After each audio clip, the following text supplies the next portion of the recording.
소개 감사드립니다.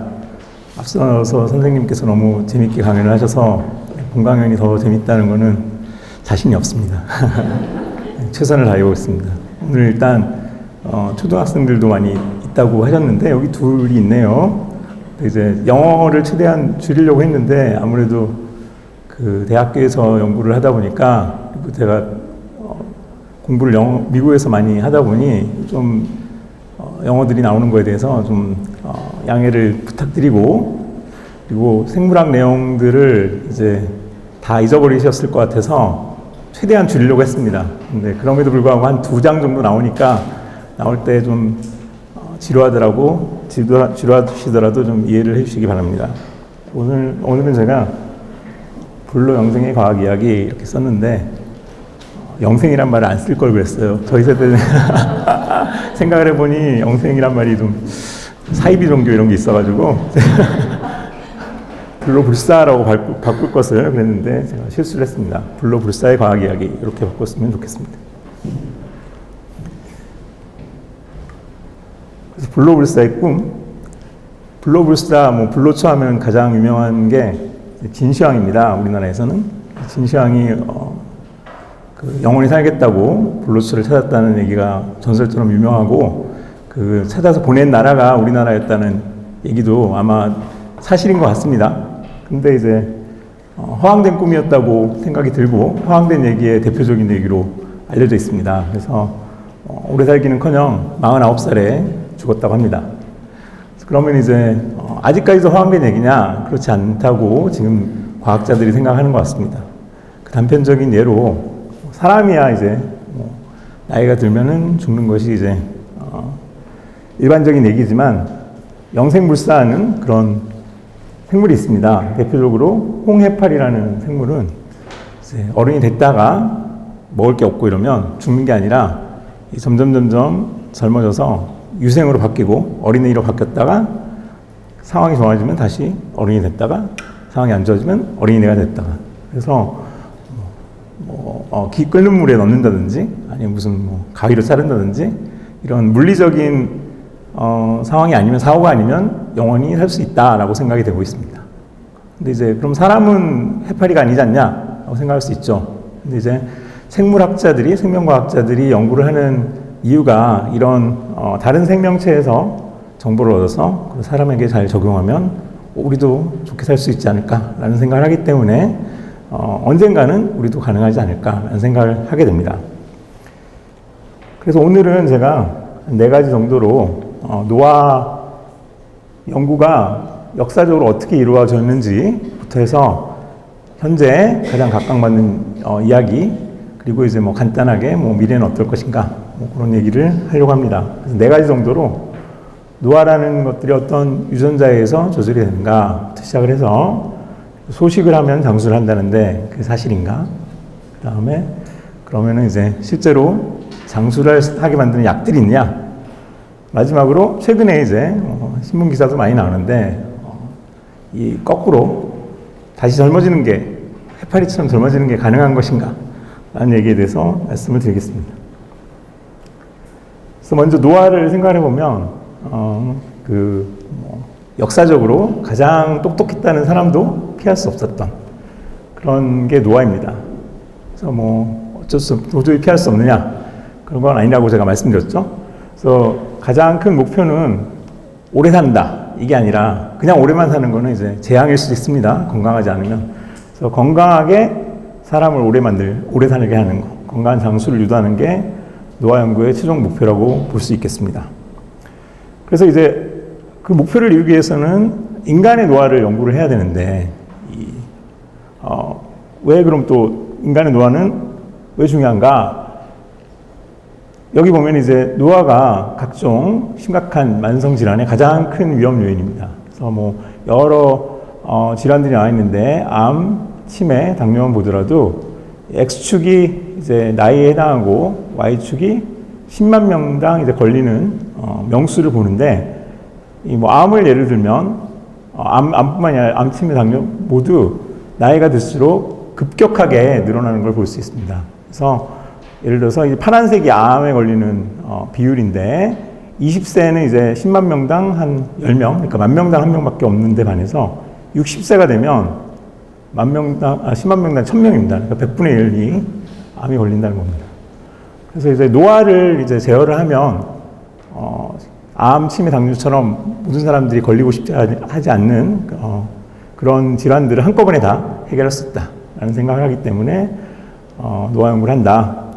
근데 이제 문제가 여기도 보면 아시겠지만 이제 젊은 사람들은 노화가 일어나질 않아요. 그래서 노화를 실제로 보려면 엄청나게 오랜 시간 동안을 연구를 해야 됩니다. 그래서 사람은 이렇게 노화 연구를 하기에는 좋은 동물 아닙니다.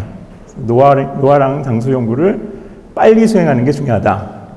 저처럼 성격이 급한 사람은 이제 사람 가지고 노화하기는 되게 힘듭니다. 그래서 빠른 게 최고인데 그런 점에서 이제 여러 가지 사람으로는 오래도 걸리고 이제 윤리적으로도 문제가 많기 때문에 빨리 노화가 일어나고 빨리 노화 연구를 할 수 있는, 빨리 오래 사는지를 볼 수 있는 그런 생물들이 필요합니다. 이런 생물을 이제 생물학에서는 모델 생물이라고 하는데 이 모델들이 우리 대신 옷을 입는 그런 사람들을 모델이라고 그러잖아요. 그런 것처럼 사람들 대신 실험을 당하는 그런 생물을 모델 생물이라고 합니다. 그래서 사람 대신 가장 많이 희생되는 그런 포유류 모델 생물이 이제 생쥐이고, 그다음에 이제 더 이렇게 간단한 동물로서 초파리나 예쁜 꼬마 선충 이런 생물들이 사용이 됩니다.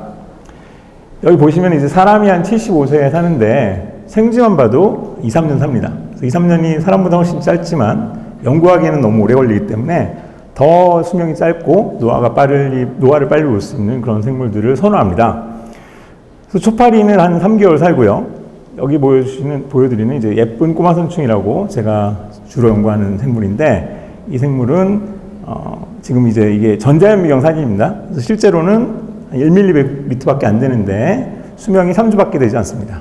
그래서 사람이랑 비교했을 때 몇천 배 빨리 노화가 일어나기 때문에 몇천 번의 실험을 많이 할 수 있고, 생쥐랑 비교해서도 한 50배 이상 빠른 실험들을 할 수 있기 때문에 뭔가가 이제 어떤 약을 줬을 때 그 약이 진짜 장수약이냐 이런 걸 보려면 생쥐는 이제 몇 년 걸리는 거를 이제 예쁜 꼬마 선충은 한 달 만에 할 수 있다라는 점에서 굉장히 노화 연구에 좋은 그런 생물이라고 볼 수 있습니다. 그런데 이제 문제는 이 보시는 바와 같이 눈도 없고 다리도 없고 굉장히 작은 너무 단순한 동물이기 때문에 사람처럼 노화를 겪는가라는 질문을 하게 됩니다. 저희 어머니도 항상 이 선충만, 이 벌레만 오래 살게 하지 말고 나 좀 건강하게 오래 살게 해달라고 얘기를 하시는데, 사람이랑 뭐가 너무 다르지 않냐라는 생각을 할 수 있습니다. 근데 이제 보시면 노화가 실제로 일어나느냐 이런 것도 문제고, 여기 왼쪽에 있는 그 예쁜 꼬마 선충은 어른이 된 지 한 이틀 된, 사람으로 따지면 20살 청년이 된 예쁜 꼬마 선충인데 현미경 아래서 이렇게 잘 움직이는 것을 볼 수가 있습니다.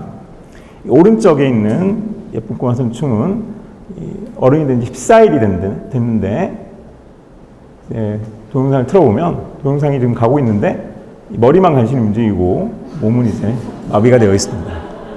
그래서 사람으로 따지면 80세 노인, 그 요양병원에 누워 계시는 그런 노인이십니다. 그래서 더 고별 현미경으로 보면 이제 이 왼쪽은 청년이라서 이제 피부도 팽팽하고 장기들도 다 썽썽한데, 이 오른쪽에 있는 노인은 노인이 아니라 노충이죠. 노충은 피부도 쭈글쭈글하고 장기들도 다 망가져 있는 걸 알 수 있습니다. 그래서 여기 있는 분들이 그 예쁜 꼬마 선충을 처음 보셨겠지만 이 왼쪽이 젊은 선충, 오른쪽이 나이 든 선충이라는 것을 그냥 직관적으로 아실 수 있습니다. 그래서 이 질문은 그렇다, 노화를 겪는다. 그래서 노화 연구를 할 수 있다. 그리고 이제 유전자의 조절에 의한 장수 연구가 용이합니다. 무슨 얘기냐면 어떤 유전자가 이제 노화를 조절하느냐라고 생각했을 때 그 유전자를 더 많이 넣는다든지 혹은 좀 줄인다든지 했을 때 실제로 노화 속도가 느려지는지 혹은 건강하게 장수하는지라는 것들을 쉽게 알 수가 있습니다. 그래서 이러한 그 예쁜 꼬마 선충을 가지고 이 이분 시티아 캐년이라는 분은 이제 저 박사 후 연구과정 때의 지도 교수님이신데 옛날엔 UC 샌프란시스코라는 학교에서 교수셨고 현재는 이제 구글에 스카우트 되셔서 구글에서 노화 연구를 하는 회사를 차렸어요. 저도 한 6개월 파견 나갔었는데 거기 그 회사 캘리코라는 회사의 부회장이십니다.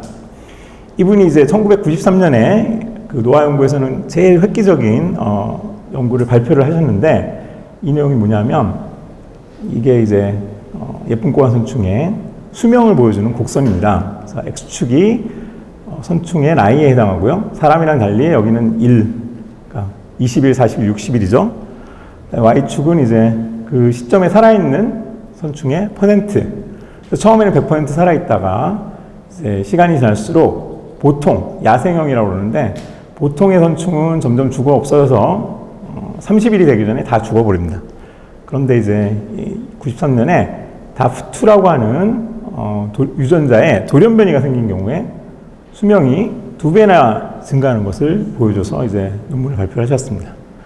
그래서 이게 굉장히 엄청나게 큰 충격을 줬는데 왜 그랬냐면 이제 그 영화 같은데 엑스맨 같은 데서 보면 거긴 돌연변이가 막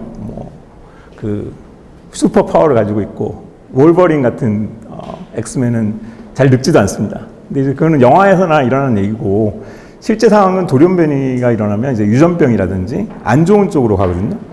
근데 여기서 보니까 돌연변이를 일으켰는데 오래 사는 거예요. 사람으로 따지면 150살 사는. 그래서 이게 가능하다니 라는 거를 보여준 결과입니다. 그래서 중요했습니다. 왜냐하면 이 사람들이 비행기를 발명하려고 옛날에 레오나르도 다빈치부터 해가지고 많이 노력을 해서 지금 비행기가 일상화돼 있잖아요. 근데 그 이유를 새가 있었기 때문에 사람들이 계속 노력했을 거다. 새를 보고 우리도 새처럼 날아보자. 그래서 이제 비행기가 발명이 됐을 거고 만약에 새가 없었으면 비행기 발명하는데 훨씬 오래 걸렸을 거다라고 생각하거든요. 그래서 이 발견 때문에 그 유전자를 바꾸면 수명이 2배나 늘 수 있구나. 사람도 150살 살 수 있지 않을까라는 생각을 가지고 이제 지난 30여 년 동안 연구가 많이 진행이 됐기 때문에 이게 새와 비행기에 해당하는 그런 노화 연구에서의 중요한 발견이다라고 말씀을 드릴 수 있습니다. 그럼 이제 이게 다프트라고 하는 유전자가 도대체 어떤 유전자길래 여기 돌연변이가 생겼을 때 수명을 2배나 늘리느냐라고 봤더니 우리가 잘 알고 있는 혈당을 조절하는 인슐린 혹은 인슐린과 비슷한 성장 호르몬인 IGF-1이라고 하는 호르몬이 약하게 작용하는 그래서 이제 장수를 한다라는 것을 또 알게 됐습니다. 그래서 그것도 중요한 게 뭐냐면 화장품 광고 이런 데 보면 노화의 원인은 활성산소다 이러고 막 나오잖아요. 근데 물론 맞습니다. 근데 사람이 성장을 할 때 호르몬이 필요하고 그런 것처럼 노화를 하는 속도도 결국 호르몬이 조절한다라는 것을 보여주는 호르몬을 조절하면 노화를 조절할 수 있다는 걸 보여주는 연구였기 때문에 또 중요하다고 볼 수 있습니다. 그래서 이제 그 교수님께서 발표를 하신 다음에 사람들이 막 공격을 했어요. 이거 가늘고 길게 사는 거 아니냐. 그렇게 살아서 뭐 하냐. 그래서 이제 교수님께서 여러 가지 실험을 하셨고, 이제 2003년에는 또 뭘 보여주셨냐면, 이 다프트 돌연변이에 뭔가를 다른 걸 또 처리를 했어요. 과학적인 내용이라 빼고, 이 144일 된 다프트 돌연변이를 이렇게 짧은 동영상으로 이제 사이언스라는 그 잡지에 발표를 했습니다.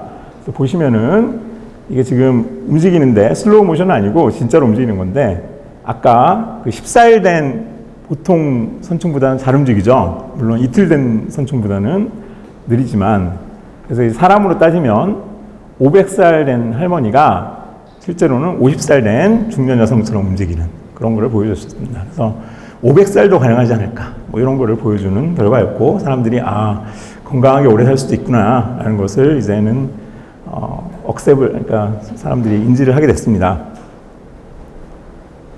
그래서 그 이후에 이제 그 예쁜 꼬마 선충만 오래 살게 하면 뭐하냐라는 생각을 또 했기 때문에 사람들이 이 비슷한 일을 다른 모델 동물들, 우리 대신 실험을 당하는 초파리라든지 생쥐에 비슷한 일을 했습니다. 그래서 이게 이제 아까 말씀드린 2개 중에 하나인데 생물학적인 게 보여주는 DAF2라고 하는 유전자는 인슐린이 작용하는 수용체라고 하는 단백질이 이제 약간 잘 듣지 못해서 정상적이지 않아 약간 망가져서 일어나는 일인데, 이게 약간 망가지면 아래에 있는 FACSO라고 하는 단백질이 활성화가 돼서 장수가 된다라는 것을 사람들이 알게 됐는데요. 그 내용이 이제 예쁜 꽃 화선충뿐이 아니라 초파리랑 생쥐에도 일어난다라는 것을 사람들이 보여줬습니다. 그래서 특히 생쥐 결과는 사람도 포유류이기 때문에 이 사람도 가능하다라는 것을 보여주는 결과이기도 했습니다. 그 외에도 이제 많은 경우에 실제로 이제 인슐린과 혹은 인슐린과 비슷한 성장 호르몬인 IGF-1을 조절하면 장수가 유도된다는 연구들이 많이 나왔는데, 그 흥미로운 것들을 이제 간단하게 소개를 드리면, 먼저 이 보시면은 여기는 이제 벌이고 이쪽은 개미입니다. 그래서 이거는 이제 꿀벌이고 이거는 이제 인디아에 있는 무슨 인도에 있는 개미인데, 1벌 여왕벌, 일개미, 여왕개미라고 그러죠. 그 두 차이가 뭔지 아십니까? 일벌과 여왕벌 사이? 일개미야? 예? 그렇죠. 근데 얘네들이 사실 자매입니다, 자매. 한 어머니에서 나온 자매들인데, 어떤 애들은 일벌이 되고, 그렇죠. 먹이가 다릅니다. 그래서 일벌은 그냥 먹이를 먹고, 일개미는 그냥 먹이를 먹고, 여왕벌은 뭘 먹죠? 로얄 젤리를 먹습니다. 그래서 로얄 젤리를 먹으면 유전자는 똑같은데 어떤 애들은 일벌이 되고 어떤 애들은 여왕벌이 됩니다. 근데 이제 그 둘의 큰 차이가 아까도 말씀드렸지만, 이제 일벌, 일개미는 자손을 안 낳고 여왕벌, 여왕개미만 이제 자손을 낳는데, 그것뿐 아니라 수명도 어마어마하게 차이가 납니다. 그래서 똑같은 유전자를 가진 자매들인데, 일벌, 일개미는 몇 달밖에 못 살고 여왕벌과 여왕개미는 수년을 삽니다. 그래서 도대체 이게 왜 그럴까? 로얄 젤리에 뭐가 들었길래? 그래서 사람들이 로얄 젤리를 건강식품으로 먹잖아요. 근데 사람은 개미나 벌이 아닙니다. 그래서 개인적으로는 그걸 먹어봤자 소용이 없다고 생각합니다. 근데 사람들이 과학자들이 연구를 많이 했어요. 하다 보니 최근의 결과가 결국에 이것도 인슐린이었구나. 그래서 인슐린 호르몬을 적절하게 조절하는 경우, 즉 체세포, 그러니까 일반적인 몸의 부분에서는 인슐린을 약간 낮추고, 아까 DAF2 돌연변이처럼, 그 다음에 생식기관에서는 그거를 높이면 오래는 사는데 이제 생식까지 할 수 있는 그런 여왕개미, 여왕벌이 된다는 것을 보여주었습니다. 그래서 많은 경우에 오래 살면은 자손을 적게 낳는 경향이 있습니다. 근데 적어도 일벌, 일개미에서는 전혀 그렇지 않기 때문에 이 조절을 잘하면 건강하고 번식도 잘하면서 오래 살 수도 있다는 걸 보여주는 결과이기도 했습니다. 다음으로 이제 생쥐까지는 얘기를 했는데, 더 큰 포유류에서는 그런 일이 없을까라는 생각을 하게 됩니다. 근데 포유류 중에서 우리랑 가장 가깝고 그리고 가장 종류가 많은, 너무나 다양한 포유류가 개입니다, 개. 그래서 개가 여기 보면 이제 엄청나게 큰 개가 하나 있고, 그레이트 데인이라고 그러는데 아주 작은 치와와, 아주 작습니다. 크기만 작은 게 아니라 하나의 종인데 이렇게 차이가 나는 거예요. 10m랑 사람으로 따지면 1m도 안 되는 그게 하나의 종입니다. 근데 큰 개는 엄청 빨리 죽고 작은 개는 오래 사는 경향이 있습니다. 사람들이 분명히 개의 크기와 수명이 반대의 상관관계를 가지기 때문에 뭔가 있을 거다라는 생각을 했는데, 2007년 사이언스라는 저널에 표지가 이렇게 나왔는데, 그 이유가 뭐였냐면, 이 사람들이 결국 개의 크기를 조절하는 유전자를 찾았는데, 그게 또 IGF-1이었습니다. 인슐린과 비슷한 성장 호르몬이었습니다. 그래서 이 성장 호르몬의 돌연변이가 이제 작은 개들인 거죠. 이 작은 개들이 크기만 작은 게 아니라 오래 살기 때문에 결국 개에서도 인슐린 혹은 IGF-1이 수명을 조절할 수 있다는 것을 보여줬습니다. 사람도 그럴 것이냐? 사람도 작은 사람들이 오래 삽니다. 그래서 키가 작은 사람들이 꼭 나쁜 게 아닙니다. 70년 뒤에 봅시다. 이런. 그래서 개의 크기를 조절하고 수명도 조절할 가능성이 매우 높다. 사람은 어떤가? 그래서 과학자들이 사람도 그렇지 않을까라고 생각을 해서 그 전 세계 이게 영어로만 돼 있는데 내용이 뭐냐면 전 세계에 장수하는 말이 있잖아요. 그 요거트를 많이 먹어서 그렇다. 무슨 푸른 생선 이런 얘기를 하는데 재밌는 것은 그런 분들이 다른데 이민을 가서 먹는 게 달라져도 오래 사는 경우가 있습니다. 그러면은 그 가게가 오래 사는 거잖아요. 장수 집안입니다. 그래서 그 장수 집안은 왜 오래 살까? 왜 90살, 100살 사는 사람들이 많을까? 여기는 이제 106살 된 분인데, 그래서 유전자를 찾아봤어요. 그랬더니 앞에서 제가 보여드렸던 IGF-1 혹은 그 아래에 있던 장수 전사 조절 인자라고 하는 팍소라고 하는 단백질의 유전자가 보통 사람들이랑 약간 다르다는 것을 보여주었습니다. 한 그룹에서 보여준 게 아니라 굉장히 많은 논문에서 여러 지역에 사는 사람들의 유전자를 봤더니 다 한결같이 IGF-1 수용체 아니면 그러니까 다프2의 사람에 해당하는 단백질입니다. 혹은 팍소가 약간 다르다는 것을 봤습니다. 그래서 사람도 결국 이 다프2가 장수를 조절한다는 것을 보여주는 결과들이 그때 2008년, 9년에 쏟아져 나왔었습니다. 장수만이 아니라 그러면 그 노화 관련 질환은 어떠냐?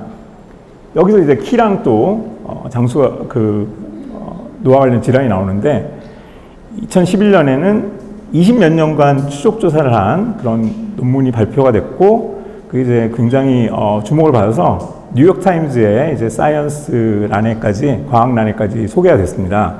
이게 뭐냐면 이제 라론 증후군이라고 해서 사람에서 이제 성장 호르몬이 잘 작용을 안 하는 그런 돌연변이라고 볼 수 있죠. 그런 분들인데 키가 굉장히 작습니다. 그래서 이분들이랑 그 친척들이랑 비교를 해서 몇십 년 동안 추적을 해봤더니 이분들이 캔서, 암이랑 당뇨에 거의 걸리지 않는다라는 것을 보여줬습니다.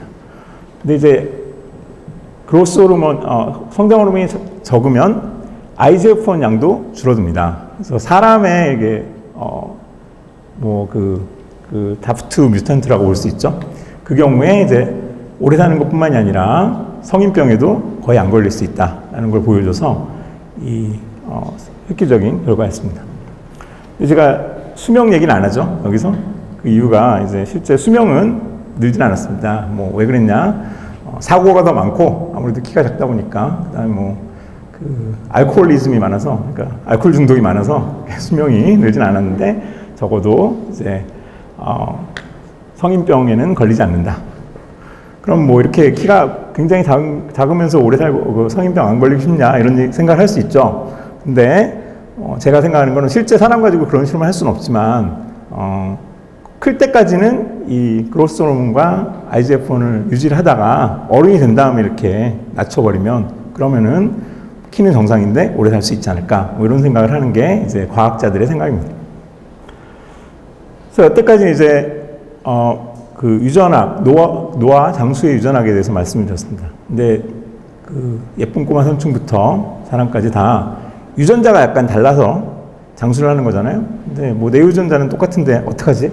라는 생각을 하게 됩니다. 그래서 보통의 유전자를 가진 사람들은 어떻게 오래 사느냐? 라는 생각을 하게 됩니다. 그래서 가장 상식적으로 널리 받아들여지는 게 바로 소식을 하면 장수를 한다. 그래서 모든 사람들이 다 알고 있죠. 식이 제한에 의한 장수. 그게 사실이냐? 사실입니다. 상식이 사실. 그런데 이제 이 연구를 처음으로 한 게 언제냐면 1935년, 그러니까 지금부터 90년 전 정도에 논문이 나왔습니다. 이 논문 그 당시에는 이제 컴퓨터가 없으니까 손으로 그렸죠. 논문에 그 데이터를, 그 결과를. 이거 결과도 되게 이상하기 때문에 이거를 이제 2010년에 이게 워낙에 획기적인 결과라 다시 그린 결과가 이겁니다. 그래서 대조군이라는 건 이제 과학에서는 그냥 보통물 대조군이라고 얘기를 합니다. 그래서 쥐에다가 이제 쥐가 마음껏 먹은 쥐들이고 여기는 이제 적게 먹인 쥐가 엄청나게 오래 사는 것을 볼 수가 있습니다. 식이 제한을 했을 때. 그래서 이게 첫 번째 논문인데 네이처 사이언스 제가 계속 보여드렸는데 그거 굉장히 좋은 저널이라고 그러고 이 저널은 이렇게 유명한 저널 아닙니다. 이 분야에서는 좋겠지만 그래서 왜 이런 획기적인 결과가 이때 나왔느냐 그 이유가 그 재밌는데 이 35년에 이런 실험을 했다는 게 좀 이상하지 않습니까? 이때 왜 했을 것 같습니까? 35년에 왜 쥐를 먹이질 않고 수명을 재는? 예? 예? 전쟁 후에 먹을 게 없으니까 먹을 거 없으면 얼마나 안 좋을까? 얼마나 빨리 죽을까? 라고 실험을 한 겁니다. 그러니까 영양실조에 걸리면 쥐들이 엄청나게 빨리 죽을 거다라고 실험을 한 거예요. 그랬는데 오히려 오래 살아버린 겁니다. 그래서 발표를 했더니 사람들이 안 믿은 거죠. 말이 되냐? 적게 먹는데 왜 오래 사냐? 그래서 사람들이 별로 좋아하진 않았어요. 그 얘기는 뭐냐면 지금 이제 먹을 게 풍족해져서 소식을 하면 장수한다는 게 너무 상식인데 90년 전에는 상식적이지 않았습니다. 상식이 바뀌는 걸 보여주는 대표적인 얘기라 재밌는 얘기라 제가 보여드리는데 그때는 상식적이지 않았음에도 불구하고 이런 결과를 얻기 때문에 진짜이고 이후에 이제 90년 동안 거의 모든 생물에서 소식을 하면 장수를 한다는 게 보여주고 있습니다. 그래서 예쁜 꼬마순충, 초파리, 생쥐, 모조리 다 소식을 하면 장수를 합니다. 그래서 그 소식에 대한 장수에서 가장 중요한 결과는 이제 대중적으로 중요한 결과는 2009년에 붉은 털 원숭이를 가지고 실험을 했는데 이것도 미국이니까 가능한데 몇십 년 동안 실험을 했습니다. 대조군은 마음껏 먹은 거, 식이제한은 30% 정도 줄인 것. 이거는 이제 27.6살 정도 되는 붉은 털 원숭이인데 75세 인간에 해당한다고 합니다. 그래서 얼굴을 보면 확실히 젊죠? 식이제한을 하면. 그다음에 옆에 보면 이제 등도 굽었고, 이제 식이제한을 하니까 등도 꼿꼿하고, 털도 다 빠져 있는데 털도 다 있습니다. 그리고 수명도 검정색이 이제 식이제한하는 그룹인데 훨씬 늘어 있는 걸 볼 수 있습니다. 그래서 이게 굉장히 중요한 결과였는데 중요한 이유 중에 하나가 하나는 실험이 시작될 때 모두 중년이었다. 그러니까 젊었을 때는 많이 먹어도 된다는 얘기입니다. 살아있기만 하면 됩니다. 중년까지 이게 맞으면. 두 번째는 이제 이 결과 전에는 식이제한해서 오래 살려면은 굉장히 먹을 거를 줄여야 된다. 많이 굶어 죽기 전 정도로. 아까 쥐를 가지고 한 실험이 그런 거였거든요. 이게 먹을 게 너무 없었을 때 한 실험이라. 근데 새끼 먹을 거 두 끼만 먹으면 되네. 이런 결과를 봐서 사람들이 희망을 가지게 됐습니다. 물론 이 다음에 제가 소개는 안 하지만 여기서는 뒷이야기로는 이 실험 디자인이 잘못돼서 사실은 얘네들이 정상이 아니라 얘네들은 폭식한 거고 얘네들은 그냥 정상적으로 먹은 거다. 폭식한 애들이 빨리 늙은 거다. 뭐 이런 얘기가 있습니다. 근데 이제 그 실험을 다시 재현하려면 20년 걸릴 테니까 꽤 걸릴 것 같습니다. 어쨌거나 사람과 가까운 영장류도 이제 소식을 하면은 오래 산다는 거는 이제 확실한 것 같습니다. 그래서 이제 이 논문에서 그 3대 노화 관련 질환, 암, 심장질환, 당뇨를 또 체크를 했고 이게 X축이 나이고 여기 보면 이제 막대기들이 이제 실제로 그 질환이 생긴 걸 보는데 그 컨트롤이 이제 대조군이죠. 대조군에서는 훨씬 더 그러니까 마음껏 먹은 데서는 많이 생기고 CR이 이제 식이제한인데 거기서는 적다. 특히 당뇨를 보면 당뇨 어마어마하게 많죠. 근데 식이제한을 하면은 당뇨가 있던 애들도 치료가 됐다라는 게 이 논문의 얘기였습니다. 그래서 수명만 늙는 게 아니라 한 30년 정도 지나면 여기 이제 Y축은 질환이 하나도 없는 그러니까 그 주요 질환들이 없는 건강하게 사는 원숭이들인데 25%만이 건강한데 반해서 이제 식이제한을 하면 75% 정도가 이제 아무 질환 없이 그러니까 심각한 질환 없이 건강하게 살고 있다라는 걸 보여줍니다. 그래서 이제 사람도 오래 살려고 식이제한을 행하는 사람들이 있다고 합니다. 근데 이제 매관성의 문제, 항상 먹을 것만 생각이 나고 체온이 저하돼서 실행이 어렵습니다. 사회생활 하려면 이제 나 오래 살려고 식이제한을 못 먹겠다. 그러면 이제 너 나가라 이럴 수 있죠.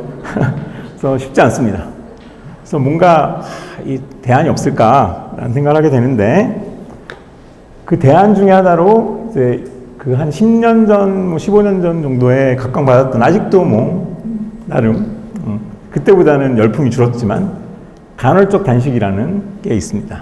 이건 뭐냐면 이제 사람의 경우에는 8시간은 마음껏 먹고 16시간은 전혀 안 먹고 이제 뭐 그러면은 한 3분의 1 정도 주는 게 아니냐라고 볼 수 있는데 그게 아니라 먹는 양은 거의 똑같은 거예요. 그래서 G 가지고 어떻게 했냐면 AL은 이제 애들 리비텀이라고 해서 마음껏 먹은 G고 IF는 이제 간헐적 단식 하루 먹이고 하루는 굶기고 이런 G인데 그 총 먹은 칼로리를 똑같이 유지를 했어요. 그러니까 먹은 양이 준 게 아니죠. 칼로리가 준 게 아닌데 여기 보시면 그 G 데이터인데 G 결과인데 점선 마음껏 먹은 거에 비해서 이제 하루 먹고 하루 굶은 경우는 이제 수명이 한 20% 증가했다는 걸 볼 수 있습니다. 이거를 제가 소개시켜드린 이유는 이제 사람한테도 하라는 얘기는 아니고 부작용도 많다고 합니다. 그러니까 뭐 저도 못하겠더라고요. 근데 중요한 게 칼로리 양이 똑같은데 오래 살았잖아요.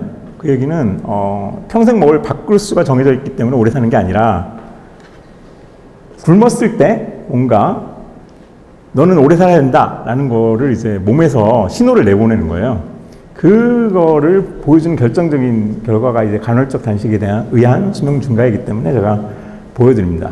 그래서 그런 그 신호가 뭐냐라는 걸 찾는 게 이제 과학자들이 계속 해오고 있는 일들 중에 하나고 그 중에 하나가 앞서 보여드렸던 인슐린 신호이기도 합니다.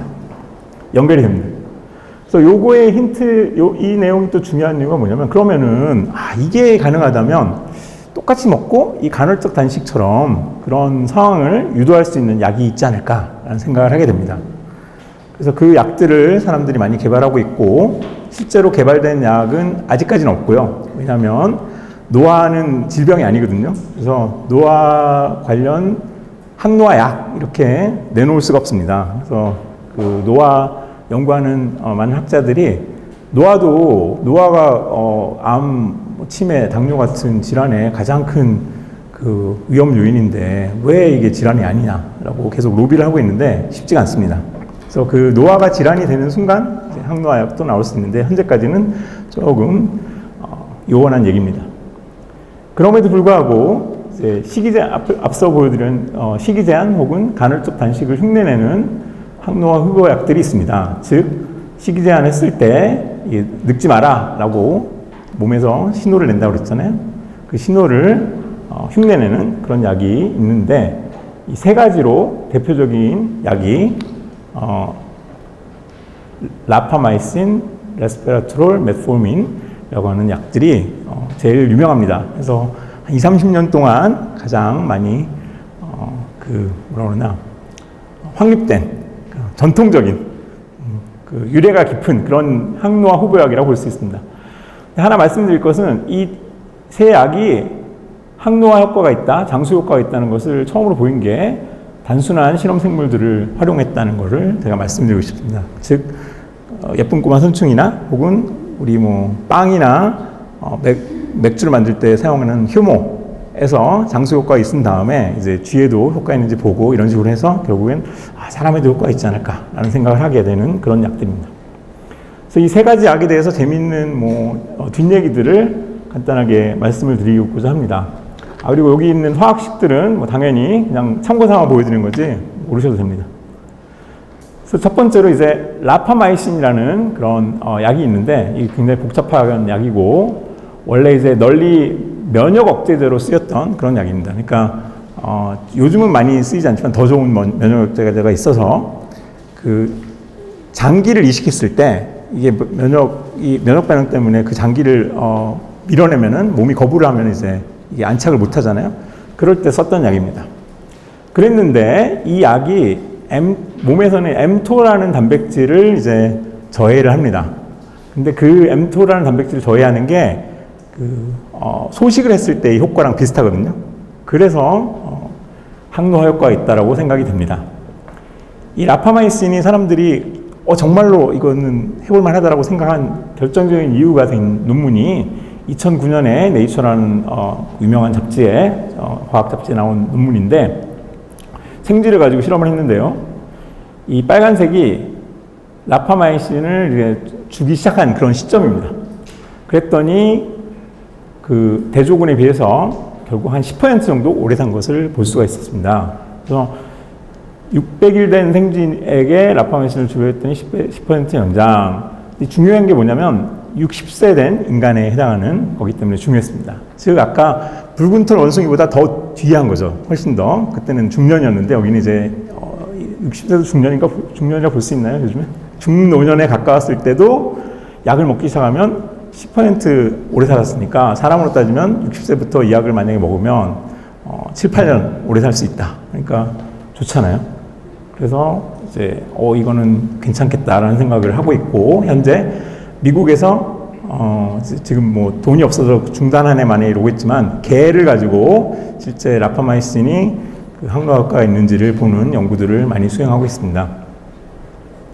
다음으로 이제 레스베라트롤은 뭐 화학적으로는 이렇게 생겼는데, 처음에 재밌다고 알려진 게 이 프랑스인의 패러독스라는 그런 잘 알려진 그 수수께끼가 있었거든요. 뭐냐면은 프랑스인이 미국 사람에 비해서 포화지방을 더 많이 먹는데, 더 기름진 걸 많이 먹는데, 희한하게도 심장병은 훨씬 적고 수명도 긴 거예요. 그래서 이게 도대체 뭘까? 그래서 프랑스 사람들이랑 미국 사람이 다른 게 뭘까? 이 포도주를 많이 먹는 게 그렇지 않을까? 라는 생각을 했습니다. 그런 생각을 옛날부터 했는데 2000년대 초반에 실제로 그러면 포도주에 있는 그 물질들을 분리를 해서 효모에다 줘봤더니 효모가 오래 살았습니다. 그 다음에 그 초파리도 오래 살고 생쥐도 오래 살고 이런 것 때문에 각광을 받게 됐습니다. 그래서 그 이 레스베라트롤은 mTO는 아니고 에너지 센서라고 또 불리는 장수유도 단백질인 썰트윈이라는 단백질을 활성화를 해서 이제 오래 산다는 게 사람들이 생각이 됩니다. 이 레스베라트롤 가지고 제일 획기적인 재밌는 연구 결과는 이제 2006년에 나왔는데, 역시 생쥐를 가지고 실험을 했습니다. 보면은 이제 여기서는 이제 또 수명 곡선이고 여기는 이제 주에 해당하죠. 윅스니까 생쥐는 몇 주, 뭐 100주, 110주 이렇게 사니까, 검정색은 그냥 보통 먹은 생쥐고 빨간색은 고지방식을 먹은 생쥐. 근데 이제 중요한 게 고지방식을 먹었는데 이 포도주에 있는 레스베라트롤을 같이 먹으면 정상처럼 삽니다. 사람으로 따지면 비유를 하자면 햄버거를 하루에 10개씩 먹는데 레스베라트롤을 같이 먹으면 일반 음식을 먹은 개차 비슷하게 건강할 수 있다. 폭식을 해도 이것만 먹으면 정상적으로 살 수 있다. 라는 걸 보여주는 거고, 실제로 이 논문에서 일반적으로 이게 간인데요. 쥐간인데 일반식을 먹으면 간이 요만한데 고지방식을 먹으면 간이 엄청 커집니다. 지방간이 돼서. 근데 레스베라트롤 같이 먹으면은 간이 다시 작아지는 것을 볼 수가 있습니다. 그럼 사람도 이제 햄버거 먹으면서 포도주 먹으면 되겠네 라는 생각을 할 수 있죠. 근데 이 뒤에 이거는 이제 포도주에 레스베라트롤만 빼가지고 준 거고, 포도주로 똑같은 효과를 얻으려면 한 100병 먹어야 된다고 합니다. 그러니까 급성 알코올 중독으로 사망하게 되겠습니다. 그래서 이제 그건 곤란하고, 이분이 데이비드 싱클레어라는 분이 이제 효모 연구하던 하버드 교수였는데 이걸 계속 연구를 하고 벤처를 차려서 썰트리스라는 회사를 차렸고 2008년에 이 글락소스미스클라인이라는 굉장히 유명한 제약회사에 9천억 원에 팔았습니다. 그래서 효모 연구하던 기초과학자가 이제 지금은 벤처에 이제 돈 엄청나게 많이 번 부자가 됐다, 이런 얘기를 드립니다. 이제 그 기초과학을 꿈꾸는 제 후배 그 고등학생들, 대학생들한테 기초과학을 해도 저희 지도 교수님처럼 구글에 들어가서 부회장이 되기도 하고 이분처럼 이제 몇천억을 벌기도 한다, 이런 거를 보여주는 예입니다. 그리고 미국에서는 레스베라트롤이 이제 건강기능식품으로 판매 중이고, 이분은 이제 이거보다 더 효과가 좋은 포도주 100병을 먹어야 되니까 조금 먹어도 효과가 좋은 거를 이제 개발하는 연구들을 많이 하고 있습니다. 다음으로 메포민은 여기서 이제 나이 드신 분은 드실 수도 있어요. 왜냐면 당뇨병 약으로 가장 많이 쓰이는 약입니다. 그래서 이 약은 이제 뭐 역시나 그 생물학이라 얘기를 안 하는데 또 다른 에너지 센서인 AMPK의 활성을 증가합니다. 이것도 역시 이 몸이 이제 소식을 하게 되면은 이제 활성화되는, 더 이제 활발해져 가지고 오래 살아라 하는 단백질인데, 그 단백질을 아마도 활성화시키기 때문에 소식의 효과처럼 나오지 않을까라는 생각을 하는 약입니다.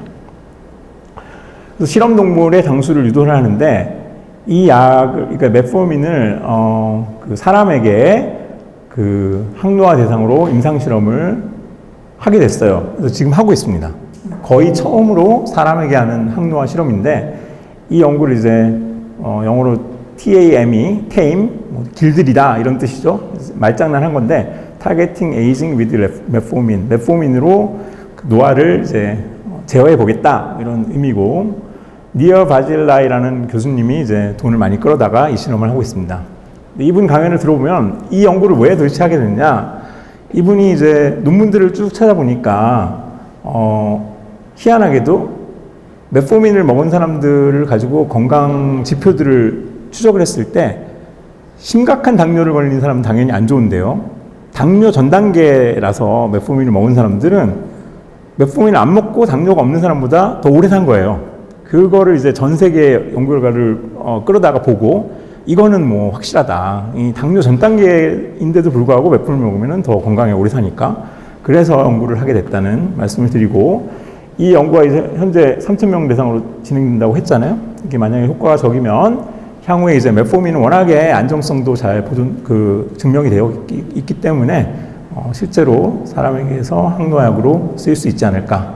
가장 부작용이 적고 확실할 수 있는 그런, 현재로서는 가장 유명한 약이라고 제가 말씀을 드릴 수 있겠습니다. 자, 그래서 여태까지 이제 항노화 얘기까지 했고, 마지막 한 10분 정도 이 회충은에 대해서, 역노화에 대해서 말씀드리겠습니다. 사람들이 욕심이 끝이 없습니다. 그래서 단순히 오래 사는 게 아니라 이제 젊어져 보고 싶다라는 생각을 하게 되죠. 실제로 뭐 돈 많이 번 미국의 이제 벤처에서 돈 많이 번 사람들이 이걸 해보겠다. 일론 머스크도 그렇고 많이 투자를 한다고 합니다. 이 영화를 혹시 보신 분이 있는지 모르겠는데, 벤자민 버튼의 시간은 거꾸로 간다라는 영화가 2008년에 나왔더라고요. 제가 이제 그 한국에 들어오기 직전이었는데 노화 연구를 했지만, 이 영화 내용은 뭐냐면, 태어나기를 늙은 사람으로 태어나서, 브래드 피트인데 40년 지나면 꼬미매남이 됐다가 이제 점점 어려져서 아기가 돼서 죽습니다. 그래서 거꾸로 이제 역노화하는 거죠. 자, 노화 연구를 하는 사람에도 불구하고 황당하고 말도 안 된다. 이 무슨 말이 되는 소리냐라고 생각을 했던 기억이 납니다. 그랬는데 이제 2024년인 지금은 역노화를 하는 방법들이 여러 개가 있습니다. 보고된 게. 그래서 한 4가지 정도를, 슬라이드 4개 정도로 소개를 드리고 이제 마치려고 합니다. 첫 번째로 텔로미어 길이를 늘리는 것, 젊은 피를 수혈하는 것, 노화된 세포를 제거하는 것, 그다음에 줄기세포의 원리를 이용하는 것이 있겠습니다. 첫 번째, 텔로미어를 느린 역노화. 이 텔로미어 얘기를 하려면 어쩔 수 없이 생물 얘기를 좀 해야 되니까 간단하게 말씀을 드리면, 이 우리 몸은 이제 세포로 이루어졌고, 세포 안에는 핵이 있습니다. 이 핵 안에는 염색체라는 게 있고요. 염색체 위에 우리의 그 유전자들을 구성하는 DNA가 존재합니다. 근데 이 염색체 끝은 이제 보호가 돼야 되거든요. 그러니까 그 비유를 하기를, 신발끈을 보면 끝부분이 이제 이렇게 있잖아요. 영어로는 에글릿이라고 그러는데 우리는 단어가 없어요. 그래서 이걸 이렇게 플라스틱 부분이 있지 않으면, 이거를 풀어버리면 이제 끈들이 쭉 풀려서 버려야 되잖아요. 그런 역할을 하는 게 바로 텔로미어입니다. 그러니까 신발끈에서 이 플라스틱이 없으면 풀리는 것처럼, 염색체에서 이 끝부분이 없으면 염색체가 망가지게 됩니다, 결국. 그런데 이 그림에서 보다시피 젊은 세포들은 이 텔로미어가 길고, 늙은 세포들은 텔로미어가 짧아집니다. 어느 정도 짧아지면 더 이상 분열도 못하고 세포가 역할을 못하고 세포가 노화된다. 그래서 이거를 이제 그러면 줄어든 텔로미어 길이를 다시 느리면 젊어질 것인가 라는 생각을 하게 되죠. 그래서 이제 2008년과 11년에 이 생쥐를 가지고 실험 결과는 빼고, 텔로미어가 짧은 생쥐부터 시작을 해서, 이 생쥐는 35주인데 벌써 이제 털이 빠져 있고 늙었다고 합니다. 왜 뒷모습을 보여주는지 모르겠어요. 앞모습을 보여주면 좋았을 텐데. 근데 이제 48주 더 늙었는데도 불구하고 이 텔로미어 길이를 다시 늘렸더니 젊어져 보인다라는 것을 보여주는 결과가 나왔어요. 그래서 이제 노화가 역전된다. 이 논문에서 역노화, 리버스 에이징이라는 말을 썼어요. 논문에서. 근데 저는 보고 에이 이건 아니지라는 생각을 했습니다. 왜냐하면 이 하나의 개체를 그렇게 한 게 아니라 두 개 다른 개체입니다. 그래서 이게 짧아진 거를 다시 늘리면, 그러니까 똑같은 데서 짧아진 걸 다시 늘리면 영노하죠. 근데 그게 아니라 짧아져 있는 데서 처음에 시작해서 하나는 그냥 놔두고 하나는 늘렸더니 얘는 좀 늦게 늙고 얘는 빨리 죽는 건데 그게 무슨 영노하냐 이런 생각을 했어요. 근데 이제 그럼에도 불구하고 이게 역사적으로 중요한 게 그 말을 써버리니까 사람들이 영노화 해봐야겠네 이런 생각을 하고 연구를 하게 된 것 같습니다. 그래서 말의 힘이 되게 무섭습니다. 그래서 그 다음으로 이제 사람들이 해본 실험이 뭐냐면 이것도 이제 어떻게 보면 상식이나 우리가 쓰는 말에서 유래되는 그런 실험입니다. 우리가 이제 사람 가지고 그런 얘기 하는 게 아니라 조직이 노쇠되면 혁신을 위해서 젊은 피를 수혈해야 된다 이런 얘기를 하잖아요. 그리고 루머로 돈 많으신 부자들이 젊은 피를 이제 수혈을 받아가지고 젊어져 보려고 했다는 그런 루머들이 막 있고 그랬습니다.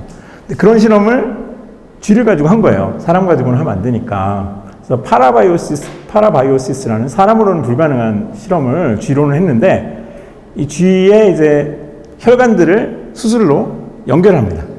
그러면은 이 쥐의 피가 저 쥐의 피로 가고 이 피들이 막 계속 돌아다니게 되죠. 늙은 쥐들끼리 붙이면은 둘 다 늙었으니까 상관이 없는데 이거는 이제 젊은 생쥐랑 늙은 생쥐를 혈관을 통하게 피가 지속적으로 젊은 생쥐의 피가 늙은 생쥐로 들어가게 됩니다. 그랬을 때 어떻게 됐을까라는 실험을 한 거죠. 그랬더니 이제 2011년에 처음 논문이 나왔는데 뇌를 자른 단면인데 이게 생물학적 내용이니까 내용만 보면 요 화살표 머리가 신경세포가 재생된 뇌에서 그런 세포인데 늙은 피를 받은 늙은 쥐에서는 이제 재생이 거의 안 되는데 젊은 피를 받은 늙은 쥐에서는 뇌에서 재생된 신경세포가 훨씬 많다라는 걸 보여줬습니다. 그러니까 뇌가 실제로 젊어진다라는 걸 보여주는 결과여서 사람들이 우와 놀라고 이제 여러 실험을 하게 됐습니다. 그래서 이제 그 이후로 많은 논문들이 나왔는데 여기서 보여드리는 거는 이제 이거를 이제 만화로 혈관계를 섞어서 이제 젊은 생쥐의 피가 들어오면은 젊어진다. 그 다음에 그러면 젊은 피에 뭔가가 회춘하는 물질이 있는 거잖아요. 그거를 이제 찾았습니다.